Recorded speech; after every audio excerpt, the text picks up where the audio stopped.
Quando chega o período de provas já bate aquela ansiedade, vontade de ir no banheiro ou de sair correndo mesmo. Se identificou com isso?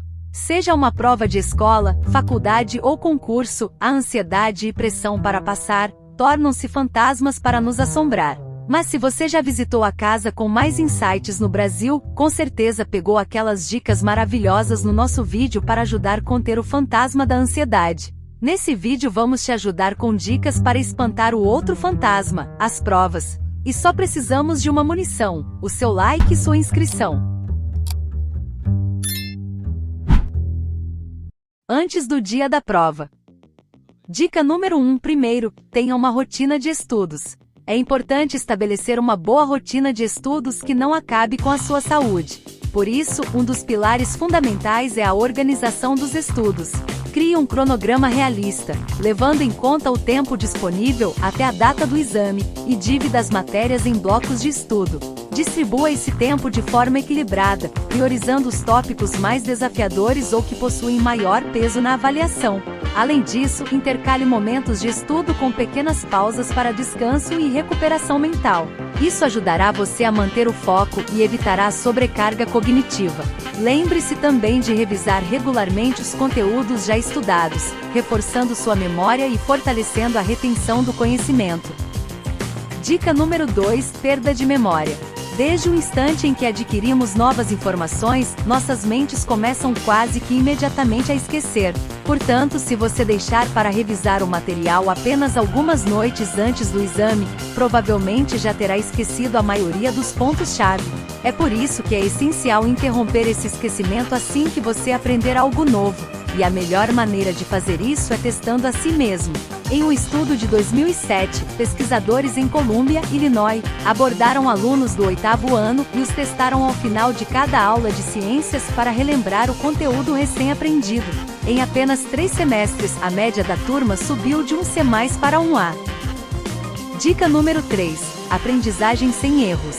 Na década de 1950, o psicólogo B.F. Skinner começou a popularizar a ideia de aprendizagem sem erros.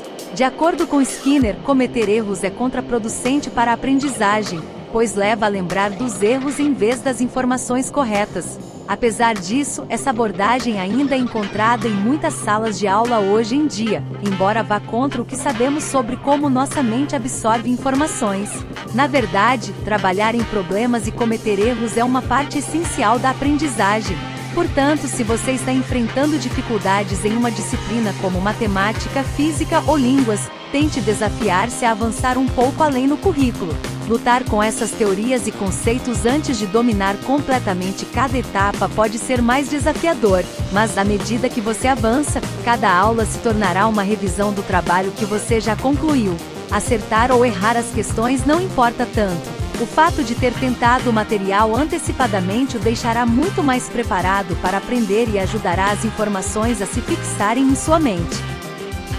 Dica número 4. Repetição. A maioria dos livros didáticos é organizada em blocos de assuntos, e quando estudamos, costumamos nos concentrar em uma única seção ou teoria, tentando aprender os pontos principais antes de passar para o próximo bloco de assunto. No entanto, o problema com essa abordagem de aprendizado baseada em repetição única é que ela produz apenas resultados rápidos.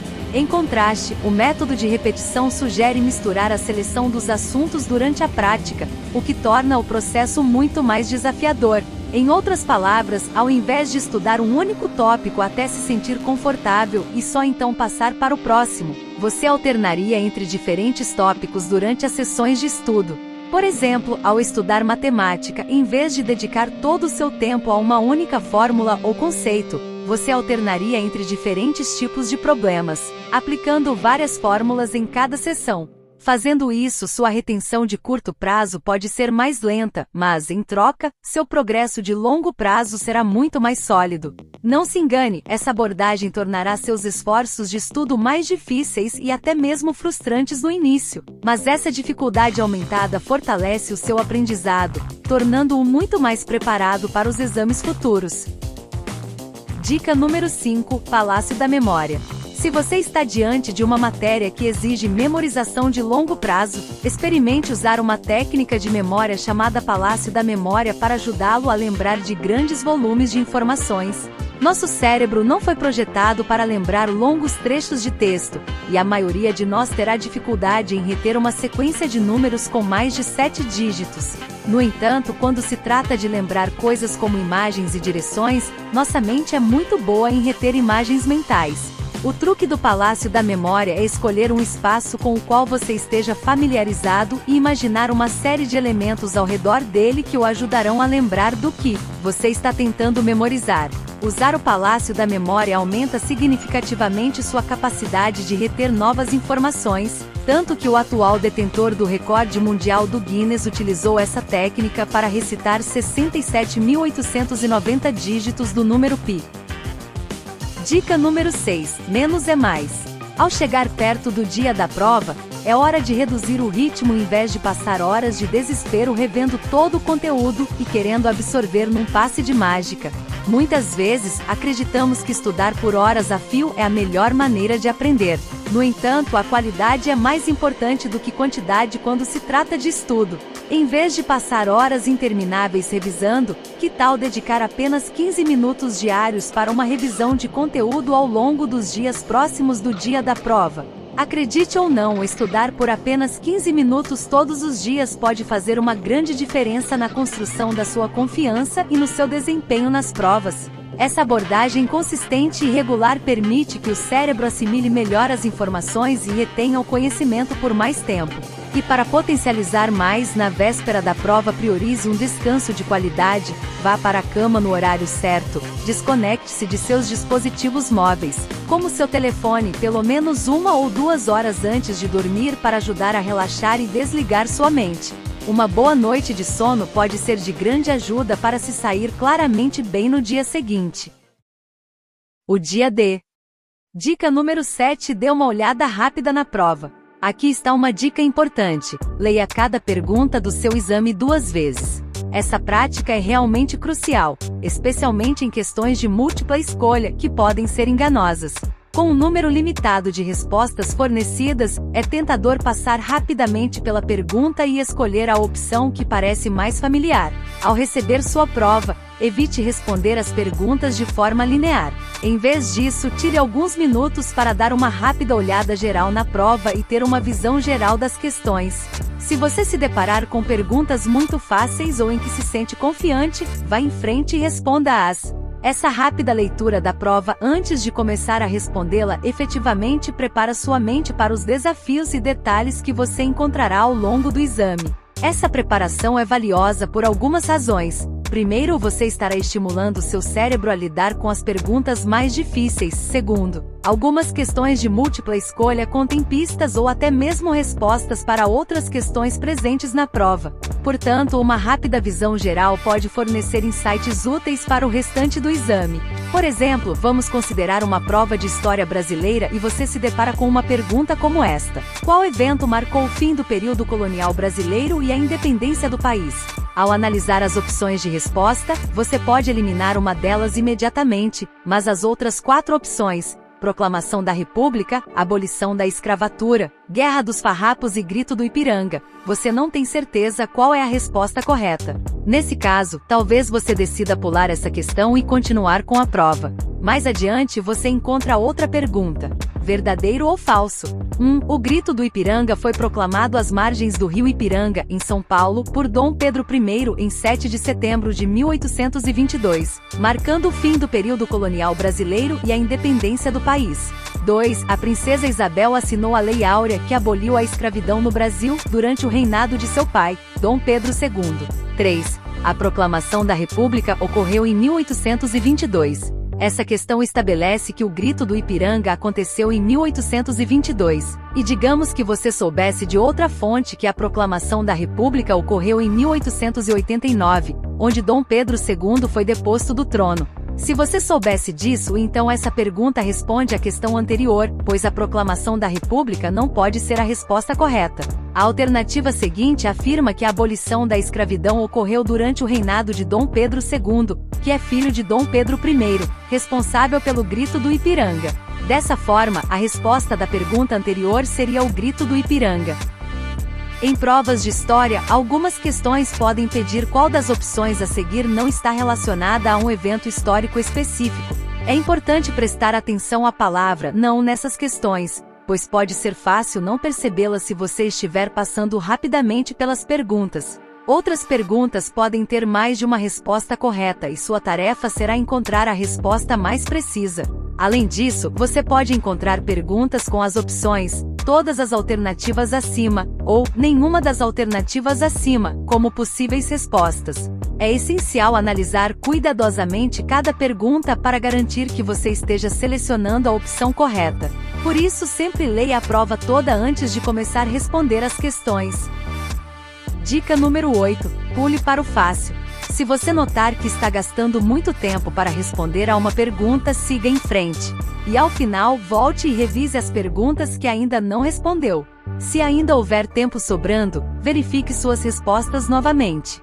Esse tipo de detalhe e perguntas nem sempre surgirá em seus testes. De qualquer forma, você provavelmente não deve gastar todo o seu tempo procurando por eles, porque, você sabe, a preparação é uma estratégia muito melhor. Você deve entrar no teste esperançosamente preparado para responder a maioria das perguntas desde o início, mas pode ser útil em certas ocasiões. Então prepare sua mente com uma primeira passada antes de começar de verdade. Essa técnica é o que o livro A Mind for Numbers de Barbara Oakley chama de técnica do início difícil, pular para o fácil. Essa é uma técnica em que basicamente você mergulha em um problema difícil e passa alguns minutos pensando profundamente nele. Mas se você não conseguir obter a resposta para esse problema, passe para o próximo. Agora, isso é algo que seus professores provavelmente já disseram no passado, apenas para economizar tempo em seus testes. Mas há outro benefício que eles podem não ter mencionado. Ao gastar algum tempo pensando em um problema difícil, você está ativando o modo de foco do seu cérebro. Mas é realmente muito importante. Enquanto você está usando o modo de foco, está concentrado no problema e está usando seus recursos conscientes para tentar resolvê-lo. Mas, uma vez que você pula para um problema diferente, seus recursos subconscientes, as partes mais distribuídas do seu cérebro, trabalham nesse problema difícil em segundo plano. E então, quando você voltar para o problema um pouco mais tarde, provavelmente terá uma chance melhor de respondê-lo. Dica número 9. Verificar as respostas ao final de cada página respondida. Outra dica rápida é verificar suas respostas conforme você chega ao final de cada página do seu teste, em vez de esperar para fazer isso apenas no final. A razão pela qual isso é tão útil é que ao chegar ao final de uma página do seu teste, você provavelmente terá apenas 5 ou 10 perguntas para revisar, e como são poucas, você provavelmente não vai se apressar ou ficar intimidado com o número de perguntas que precisa verificar, o que diminuirá a probabilidade de você pular um erro bobo ou algo que deveria se destacar de forma gritante, e isso aumentará suas pontuações. Dica número 10. Mantenha-se calmo e focado. No vídeo sobre ansiedade lhe demos dicas poderosas para combater esse mal. Ela pode ser a sua maior inimiga durante a prova. Por isso, respire profundamente e mantenha calma.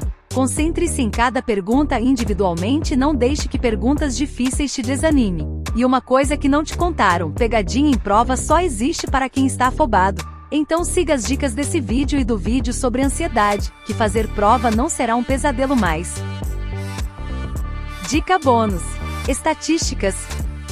Ao invés de adotar abordagens simplistas ou confiar apenas na sorte, é possível empregar métodos estatísticos para compreender como os testes de múltipla escolha são elaborados. William Podstone, autor de Rock Breaks Scissors, observa que os seres humanos enfrentam desafios ao tentar criar distribuições verdadeiramente aleatórias de respostas. Durante sua extensa pesquisa, Podstone examinou mais de 100 testes de múltipla escolha de várias fontes, totalizando mais de 2.400 perguntas. Ele identificou vieses nas respostas individuais, os quais variaram dependendo do número de opções disponíveis. Por exemplo, para perguntas com 3 opções, não foi observado viés. No entanto, em perguntas com 4 opções, o viés era ligeiramente favorável à opção B. Já em perguntas com 5 opções, a opção "e" era a mais comum.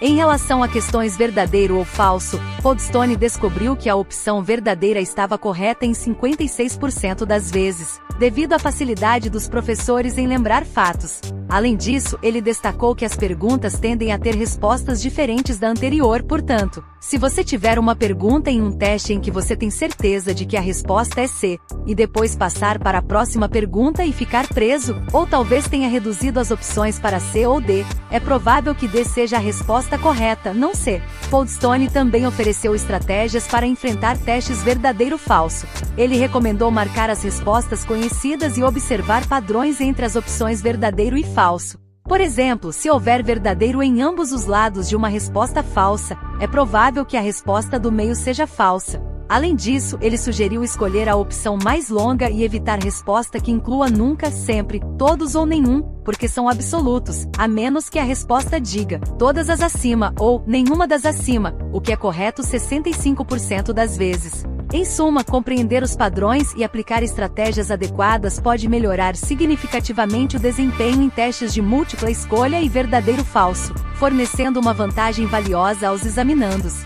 Espero que essas dicas tenham sido úteis e que você se sinta com mais preparo para enfrentar suas próximas provas com confiança. Lembre-se sempre de ter uma rotina de estudos, utilizar as técnicas abordadas nesse vídeo. Além disso, dê uma rápida olhada na prova antes de começar, verifique novamente suas respostas e use estatísticas a seu favor. E lembre-se, a preparação é a chave para o sucesso em qualquer prova. Se você gostou do vídeo e achou as dicas úteis, deixe o seu like, compartilhe com seus amigos e inscreva-se no canal para não perder nenhum conteúdo novo. Comente abaixo se você tem alguma outra dica para compartilhar ou se tem alguma pergunta sobre o assunto. Muito obrigado por assistir e até o próximo vídeo. Boa sorte em suas provas e estudos. Até logo!